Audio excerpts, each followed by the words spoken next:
Everyone, मैं बहुत बहुत स्वागत करती हूँ आप सबका नीव इंस्टीट्यूट के इस प्लेटफॉर्म पर। आज की हम क्लास में जो है वो बायोलॉजी के इम्पॉर्टेंट एमसीक्यूज डिस्कस करेंगे जो एचपी टेट एग्ज़ाम के पॉइंट ऑफ व्यू से बहुत इंपॉर्टेंट हैं। तो अपनी क्लास में चलने से पहले मैं आपको नीव इंस्टीट्यूट के बारे में कुछ बता दूं। जैसा कि आप सभी अपने स्क्रीन पर देख रहे हैं, mission HPSSC.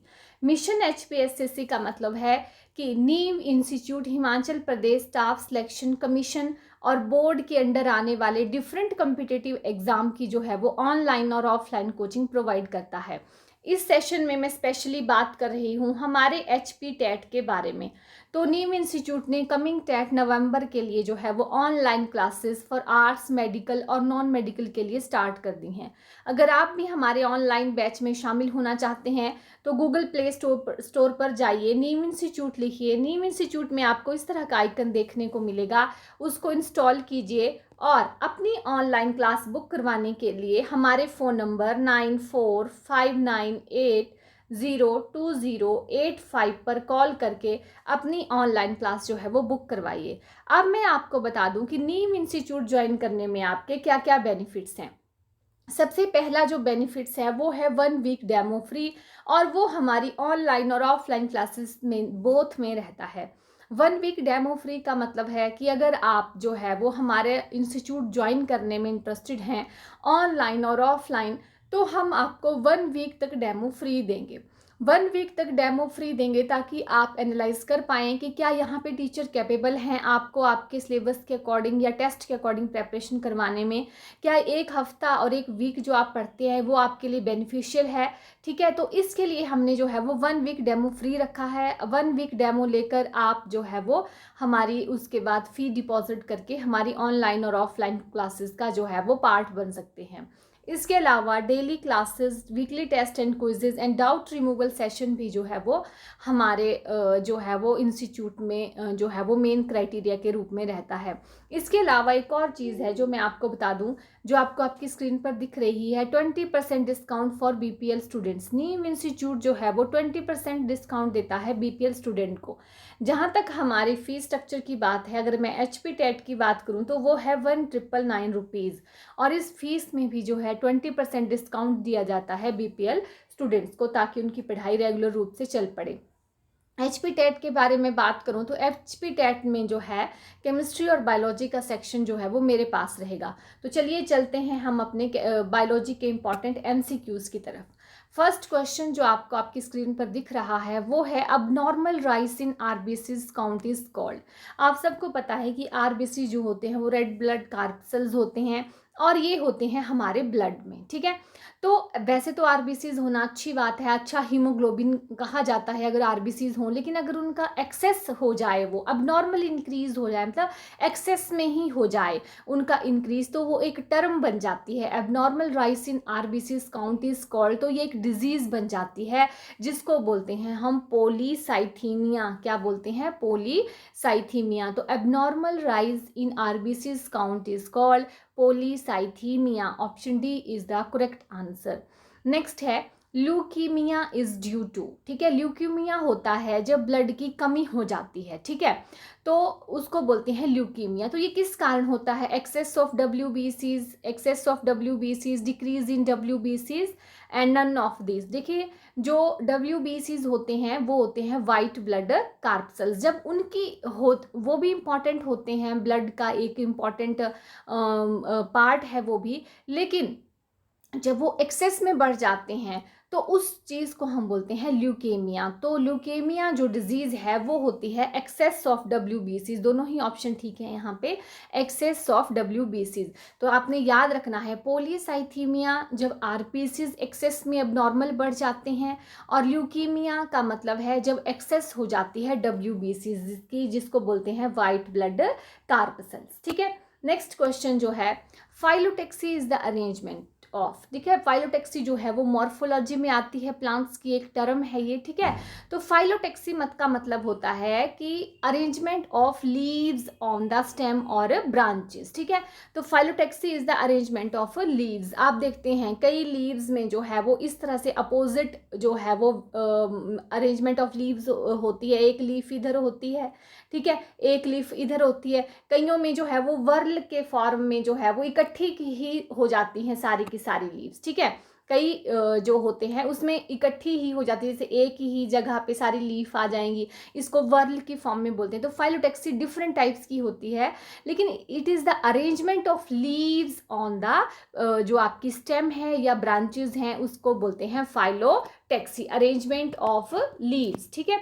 Next question, question number 4, venom of cobra attacks. जो विनोम है कोबरा का वो किसको अटैक करता है? देखिए, जो कोबरा है हमारा ये एक पॉइजनस स्नेक है, तो जो इसके जो विनोम को न्यूरोटॉक्सिक विनोम बोलते हैं। क्या बोलते हैं? Neurotoxic venom, neurotoxic venom. Neurotoxic venom का मतलब है ऐसा विनोम जो हमारे नर्वस सिस्टम को जो है वो डिस्ट्रॉय करे।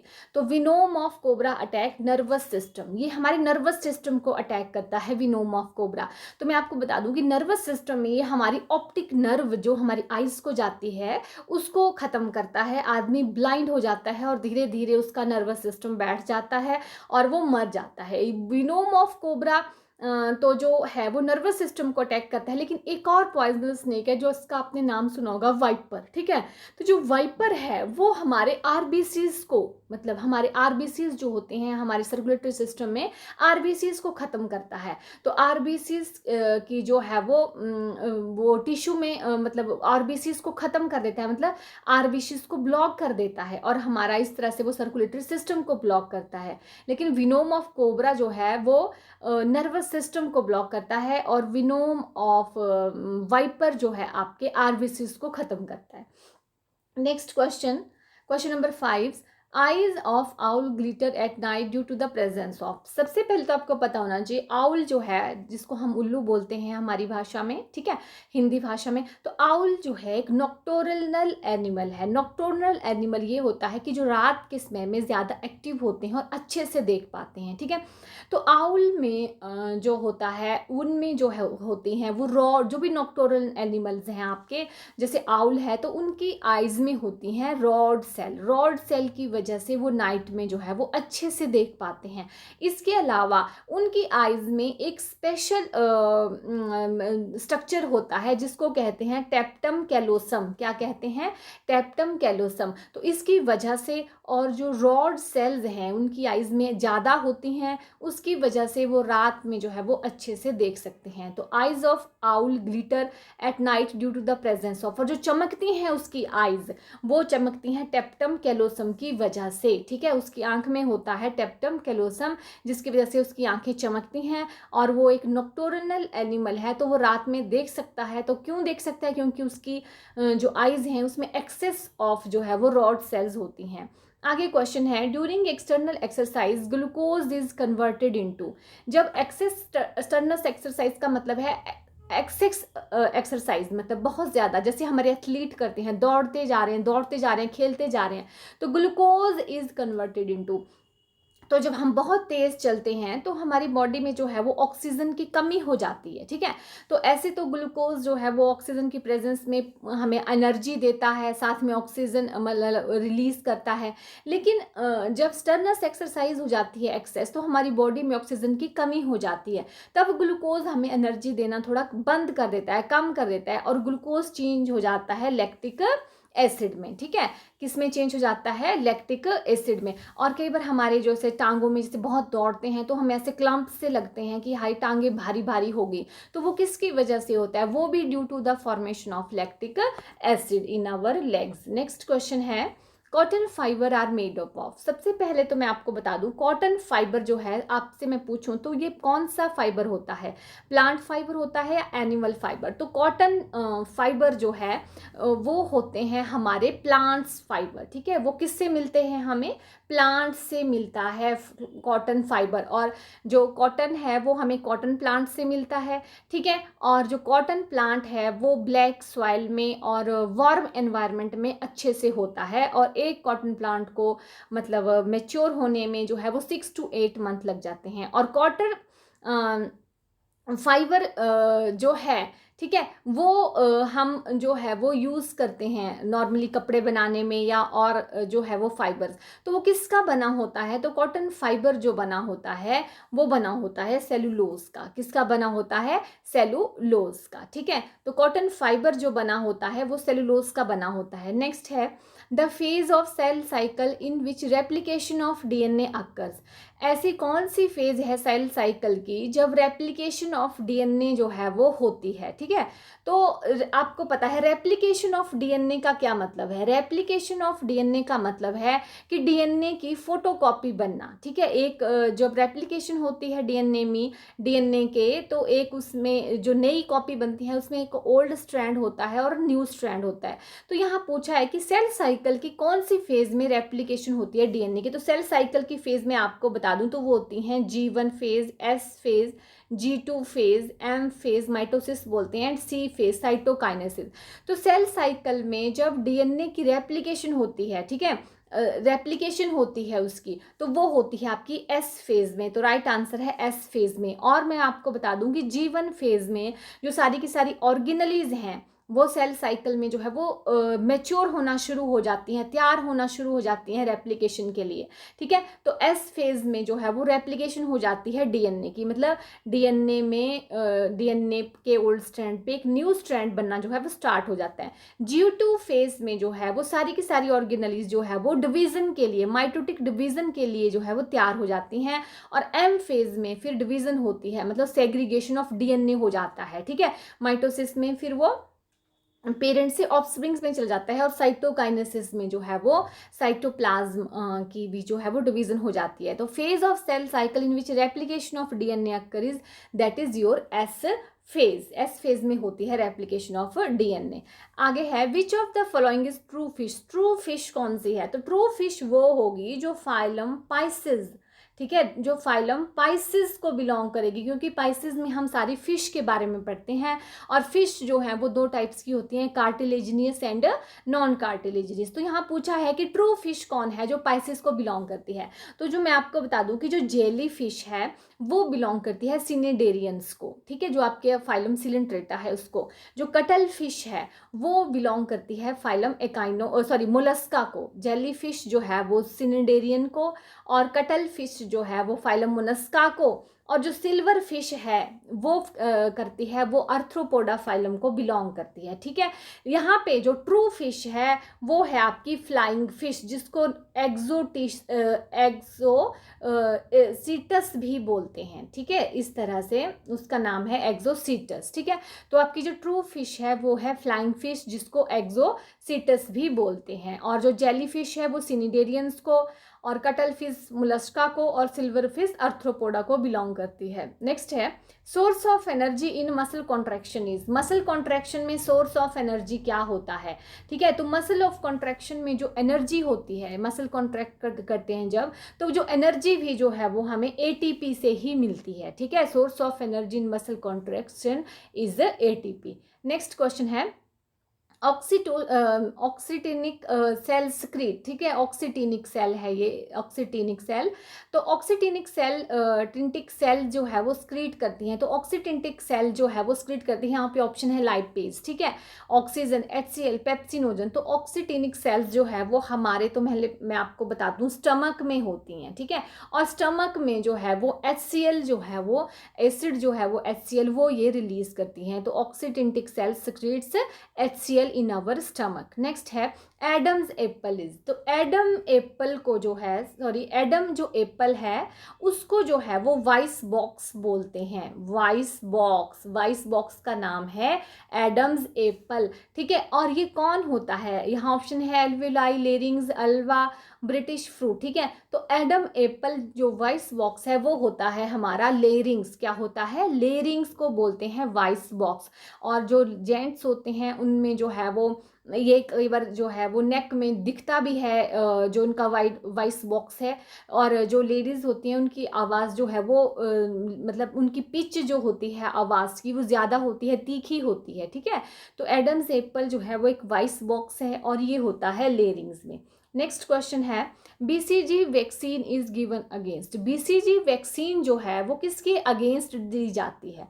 तो मैं आपको बता दूं जो बीसीजी वैक्सीन है वो ट्यूबरक्लोसिस, ठीक है, ट्यूबरक्लोसिस के अगेंस्ट दी जाती है, जिसको टीबी भी बोलते हैं शॉर्ट फॉर्म में। तो BCG vaccine is given against tuberculosis. Next है वोल्क्समैन कैनाल अक्कर इन। वोल्क्समैन कैनाल जो है वो कहाँ पर होती है? तो मैं आपको बता दूं कि जो वोल्क्समैन कैनाल होती है वो होती है हमारी बोन्स में। तो राइट आंसर है बोन, ठीक है। ये होता क्या है वोल्क्समैन कैनाल? तो इसके बारे में बताऊं मैं आपको, ये चैनल्स होते हैं हमारी बोन में। क्या होते हैं? चैनल्स जो है वो हमारी जो ब्लड वेसल्स हैं उनको गो थ्रू होने देते हैं हमारी बोन्स में। तो वोल्क्समैन कैनाल जो होते हैं वो बोन में होते हैं, और ये चैनल्स होते हैं जो ब्लड वेसल्स को क्रॉस होने देते हैं अपने में से, ठीक है। आगे है majority of CO2 produced by our body cell is transported to the lungs, ठीक है। मेजोरिटी ऑफ कार्बन डाइऑक्साइड जो हमारी बॉडी में प्रोड्यूस होती है वो लंग्स को जाती है, आपको पता है, प्योरिफिकेशन के लिए। तो वो किस में जाती है? तो वो जाती है एज बाइकार्बोनेट आयंस। किस में जाती है? डिजोल्व फॉर्म में बहुत कम जाती है, 3%, अटैच टू हीमोग्लोबिन 7% जाती है, ठीक है। और मैक्सिमम जो है वो जाती है बाइकार्बोनेट आयंस में। नेक्स्ट है question number 16, bicuspid valve of heart allows blood from.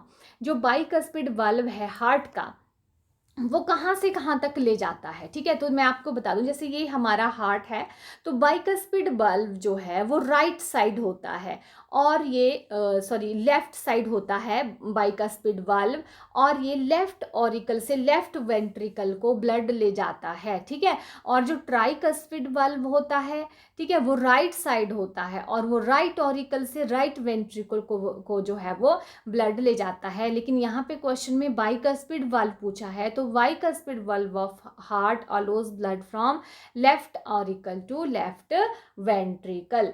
Next question है question number 17, the hormone that increase in the blood calcium level and decrease its excretion by kidney is, ठीक है। तो ऐसा hormone जो blood calcium level को जो है वो इंक्रीज करता है। तो इस क्वेश्चन के अकॉर्डिंग जो राइट आंसर है वो है option A, Partho hormone. PARAT भी होगा यहाँ स्पेलिंग में।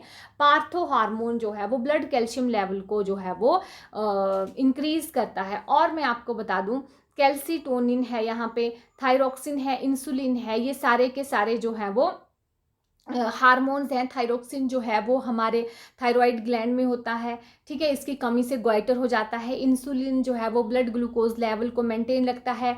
कैल्सीटोनिन हार्मोन जो है वो कैल्शियम लेवल के लिए होता है, लेकिन जो इंक्रीज करता है ब्लड कैल्शियम लेवल को वो होता है पार्थो हार्मोन। नेक्स्ट है प्राइमरी CO2 एक्सेप्टर इन C3 प्लांट्स। C3 प्लांट्स में primary acceptor of carbon dioxide कौन है? तो C3 प्लांट्स में मैं आपको बता दूं C3 प्लांट्स जो है उनको केल्विन प्लांट्स भी बोलते हैं, क्योंकि जो C3 प्लांट्स हैं वो केल्विन साइकिल को जो है वो फॉलो करते हैं।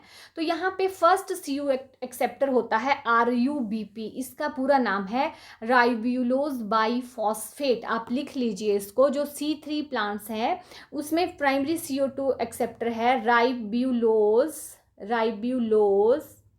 बाइफॉस्फेट। राइब्यूलोज बाइफॉस्फेट होता है फर्स्ट CO2 एक्सेप्टर, ठीक है। और मैं आपको बता दूं कि यहाँ पे जो एक और एग्जांपल है, जो हमारा जो फास्फोग्लिसरल्डिहाइड है, ठीक है, वो वहाँ पे एंड प्रोडक्ट बनता है, ठीक है। 3 कार्बन कंपाउंड होता है, और इसी की वजह से इसका नाम C3 प्लांट्स है, ठीक है। तो वो होता है हमारा फास्फोइनोल पाइरुवेट PEP, ठीक है। लेकिन यहाँ पे एंड प्रोडक्ट नहीं पूछा है, यहाँ पे पूछा है CO2 एक्सेप्टर इन C3 प्लांट्स, तो वो होता है RUBP ribulose biphosphate. Next question है Okazaki fragments are seen during. देखो ओकाजाकी फ्रेगमेंट्स जो हम देखते हैं वो देखते हैं हम DNA रेप्लिकेशन में। कहाँ देखते हैं हम? DNA रेप्लिकेशन में। जब DNA की रेप्लिकेशन होती है, ठीक ठीक है। इस तरह से जो है वो ओपन होती है वो चेन, और जो है वो ओकाजाकी फ्रेगमेंट इस तरह से जो है वो 5-3 डायरेक्शन में जो है वो बनते हैं। तो ओकाजाकी फ्रेगमेंट्स जो है वो डीएनए रेप्लिकेशन में होते हैं। आगे क्वेश्चन है एटीपी वाज डिस्कवर्ड बाय। तो एटीपी एडिनोसिन ट्राइफॉस्फेट जो है वो किसने डिस्कवर्ड किए थे? तो वो किए थे कार्ल लोहमैन ने। एचपी टेट में बहुत बार ये क्वेश्चन आया है, ATP was discovered by Karl Lohmann. तो ये हमारे इंपॉर्टेंट एमसीक्यूज थे जो प्रीवियस ईयर क्वेश्चन पेपर से लिए गए थे।